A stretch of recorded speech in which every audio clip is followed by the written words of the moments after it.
Hi, boys and girls, and welcome back to Mesopotamia. Let's move myself out of the way here, and let's present. Boo! You can still see me. All right, so we spent time on Sumer and irrigation and geography of Mesopotamia. It's now time to move on to the actual people in Mesopotamia. I mean people, I'm talking about the four empires that Mesopotamia had in its history. So let's begin that.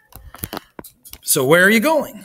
By the end of this week, you will be able to answer how much does geography affect people's lives. So think of the deserts, Mediterranean Sea, Persian Gulf. And you'll be able to describe all four empires,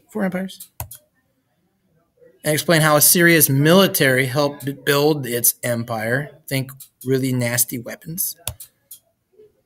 And how the Chaldean Empire, or the Neo-Babylonians, same people, be able to describe what they were like and what they invented that you still use now. So there was a problem with Sumer. All those 200 city-states, every one of them was independent and didn't get along with each other, like at all. Not united as a group. So if one city attacked the other, everyone else said, have fun, guys.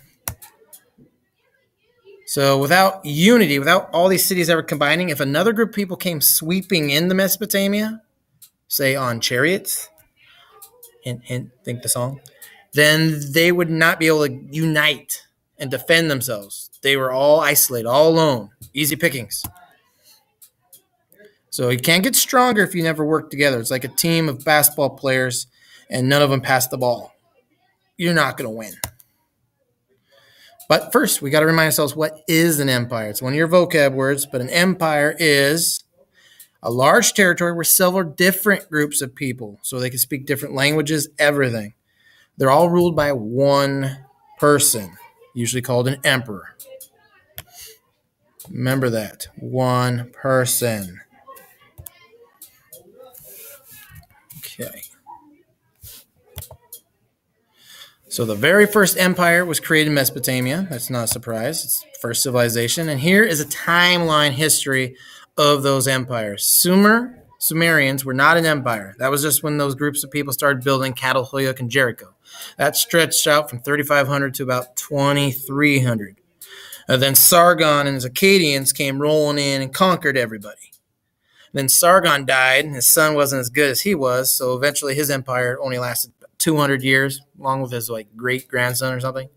And then he died, and then some guy named Hammurabi from Babylon, he conquered all of the area of Mesopotamia, created his empire, but it didn't last very long either, because when he died, his son couldn't control it, so a group of people came racing in again with chariots and iron weapons this time, and they conquered Babylon for a time. They were the Hittites.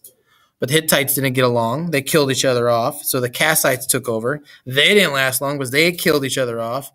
And then no one was left in charge for a little bit. And then the nicest people in the world, not very nice, were the Assyrians. They came out of the mountains and conquered everyone with their iron chariots, like tanks back then.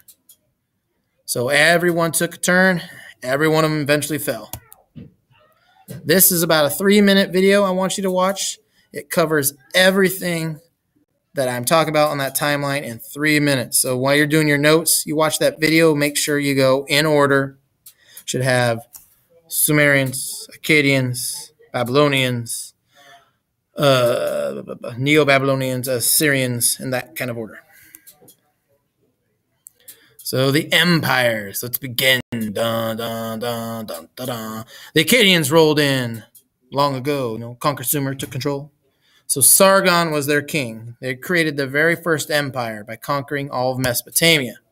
So good old King Sargon the Great, like I said, created the first empire. He was a truly strong king. Everyone respected him. He was a warrior king. He was phenomenal at battle strategies and ruling people fairly. He didn't just come in and kill you. He usually came in, conquered you, and let you keep living your life as long as you paid taxes to him. He took out all the city walls. So remember how Sumer, everyone had a city wall? He got rid of all of them. He said, everyone is equal. I will protect everyone. Therefore, we don't need city walls. It also made it easy to stop rebellions. If a city was like, I don't want to pay taxes, he could just race right in with his chariots. No walls to slow him down and be like, all right, pay up or die. And he also hired people who were loyal to him. So if you were loyal to Sargon, he promoted you. If you were disloyal, he probably were killed. So let's look more in depth to old Sargon. And before you wonder why the eye hole is bigger, it's because that's over 3,000 years old. It's eroded. So he conquered all around 2340. Don't worry about the dates and notes. I don't make you memorize dates. He conquered Sumer, but kept most of the culture, including the cuneiform writing system and all the things that they had, like irrigation. And he built that empire, as I told you. Remember, empire, group of many different lands under one ruler. Only lasted 200 years, though. But short. And then, of course, the Akkadians, who he is, let Sumerians keep everything, even the same gods. So the Sumerians were still Sumerians. They were just ruled by the Akkadians. They're also the ones who started the idea of building using steles or carved stone. They started the whole carvings of stone into statues. One example of this, of course, is the victory stele, showing how Sargon conquered everybody. It shows him on a mountaintop, crushing his enemies. Okay. Boom. There you go. Now let's move on to the third empire, Babylon. Second empire. I always forget Sumer was not an empire. So a new group comes in. They're truly powerful, coming from the city of Babylon. Huge metropolis, like the New York of its time. And they conquer the Akkadians and the Sumerians and built their empire based off trade. Sargon and the Akkadians used military might. Babylonians used money. They bought their way into power. And they kept it. Because Hammurabi, as you can see, he started out in Babylon over here. This itty bitty guy. Right about here. And then as you can see, he eventually went all the way up here and down to the Persian Gulf here. He conquered all this land just in his lifetime. He lived to be 70-some, which is ancient back then, but he managed to conquer most of Mesopotamia in like 8 years. It's a really long time. Okay. All right, Hammurabi and the Babylonian Empire. So let's go in depth here. After the Akkadian Empire fell or ended, Sumer was free again, and they went right back to killing each other. Why? Because they didn't know any better. So Hammurabi's the next king to step up, and he conquers everyone, like I told you. He's truly a genius. He does all the best stuff for the world, including creating laws. All right. So Hammurabi was a young man. I'm going to tell you the story of his life. He was a young man when he followed his father as the king of Babylon. So his father died when he was young, I think 15, 16. So Hammurabi becomes king. Babylon is already a major trade power. It's one of the best cities in Mesopotamia at the time. Everyone goes there to get all the best stuff. But Hammurabi wasn't happy with that. He managed to transform Babylon into a huge, powerful state, not just a city-state, but he conquered all the land around him. He grew stronger and stronger. In fact, his nickname was the Strong King of Babel, or Babylon. He was directly involved in ruling his kingdom. He did not have a bunch of little toady guys doing all the work for him. He believed in being involved, meeting the people. He directly constructed city walls, all the temples, the ziggurats. He was involved with all of it. He never once had somebody else do the work for him. He always went in and helped detail the plans out, put people in charge of getting things done, but he was involved every step of the way. So one of his goals was to control the Euphrates River, the entire thing. Not part of it, not a little bit, half of it, all of it. But a lot of the city-states weren't willing to give up their irrigation system to do that. So he fought a bunch of battles to conquer all of the Euphrates River. And it was working for the most part. But some cities had really great city walls, and he didn't want to waste time fighting years for this. So he used the river of the Euphrates to defeat his enemies. He was so smart, he decided to dam up the river. And he let it build up and up and up. And then suddenly he released all that water pressure. washed down the river and wiped out all the city-states that refused to bow down to Hammurabi. He took them all out in one single flood. So I want you to answer these two questions. They're document-based questions on this document here.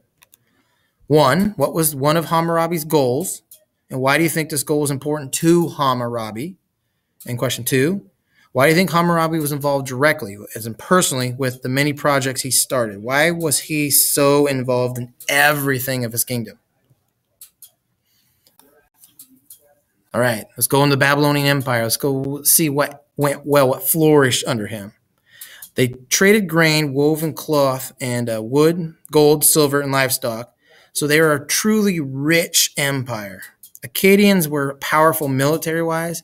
The Babylonian Empire was a rich empire. They had money galore, lots of rich people. They traded everyone through the Persian Gulf. So they went down the rivers to the Persian Gulf, started trading with Egypt and all these other kingdoms and people so they can get even more stuff. But, of course, Hammurabi dies an old man. His son takes over, isn't nearly as smart as dad. So he loses power slowly but surely. Kingdom shrinks down. And as he shrinks down, this city-state in the north and the Zagros Mountains, they've been biding their time for a long time, growing stronger and training and creating something new the world hadn't seen before. An iron weapon, something 3 times stronger than everyone's bronze and way stronger than someone's sticks and stones. So the Assyrians come racing in, and they conquer all that's left of Babylonia.